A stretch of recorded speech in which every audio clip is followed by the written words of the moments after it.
चरणों में नमन। आपकी कृपा से मेरी माता जी को वृंदावन वास मिल गया है, तो मैं चाहती हूँ मैं अपनी मम्मी के पास रहूँ या उनकी सेवा करूँ। आपके पति इसमें राजी है? नहीं, अभी उनसे मैंने बात नहीं करी। नहीं, आप बात कीजिए, उनको राजी कीजिए, प्रार्थना कीजिए, उनके चरण पकड़िए, उनसे विनय कीजिए कि मेरी हार्दिक इच्छा है, आपकी कृपा से ही मुझे ऐसा सौभाग्य मिल सकता है। आप उनको राजी कीजिए, माँ के साथ रहिए, कोई परेशानी नहीं, पर पति को राजी कर लीजिए। पति का अनुकूल होना अत्यंत आवश्यक है। यदि वो दुराचारी हो, यदि वो नाना प्रकार के कुमार्गगामी हो, तो फिर तो तजिए ताहि कोटि बैरिसम यद्यप परम स्नेही। प्रमाण दे रहे हैं, तजेव पिता प्रहलाद विभीषण बंधु भरत महतारी, गुरु बलि तजेव कंत ब्रज बनितन भे मुद मंगलकारी। ये सब मंगलकारी, मंगल करने वाले बन गए। तो अगर हमारे भगवत मार्ग में धर्म विरुद्ध आचरण करने वाली पत्नी या पति है और बिल्कुल समझाने पर भी, कई बार प्रार्थना करने पर भी नहीं चल रहे, फिर अपना जीवन बर्बाद नहीं करना चाहिए। हमारा जीवन भले स्त्री शरीर में या पुरुष शरीर में, पुरुष नपुंसक नारीवा जीव चराचर कोय, सर्वभाव भज कपट तज मोह परम प्रिय सोय। रत्नावती जी ने मुड़ मुड़ाकर वहीं बैठ गई महल के नीचे संत सभा में।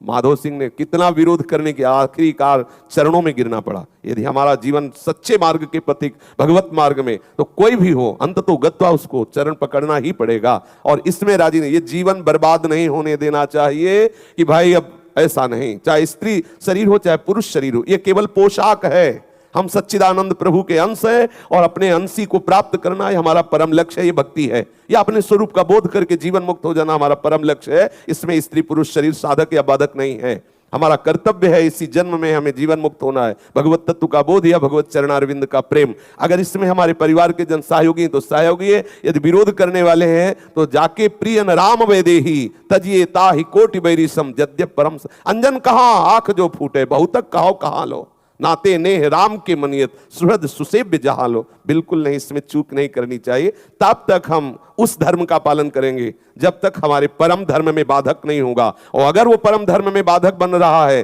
तो त्यज लोक धर्मान धर्मम भजस्व सततम त्यज लोक धर्मान सेवन सदा साधु पुरुषन जय काम तृष्णाम अन्यस्य दोष गुण चिंतन मास मुक्त्वा सेवा कथा रसम हो नितराम पिबत्वम। बिल्कुल दृढ़ निष्ठा से फिर चलना चाहिए। पहले पति को अनुकूल बनाने की चेष्टा करें, और अगर ऐसा लगे कि अब तो बात बिगड़ गई है, वो गंदे आचरणों को ही अपना प्रधान लक्ष्य मान रहे हैं, तो प्रणाम कर लेना चाहिए। हम परम पति की प्राप्ति के लिए सब कुछ सहेंगे, सब कुछ त्याग देंगे, लेकिन जीवन को व्यर्थ नहीं जाने देंगे। पक्का दृढ़ निश्चय कर ले, सहायक श्री हरि है, और जिसके सहायक श्री हरि है कौन बाल बांका कर सकता है। सीम की चाप सके को तासु बड़ रखवार रमापति जासु। दृढ़ विश्वास से ही होती बात।